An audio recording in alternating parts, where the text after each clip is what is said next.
Insert and style a shape is just a breeze in ActivePresenter.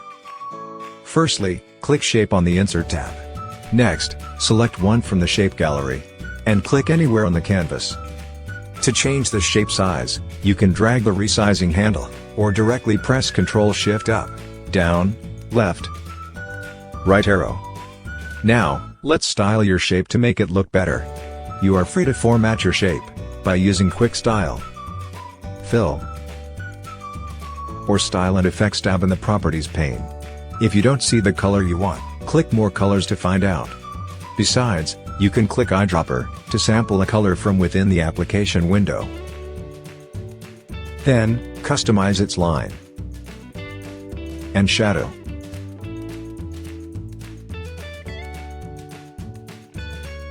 That's it.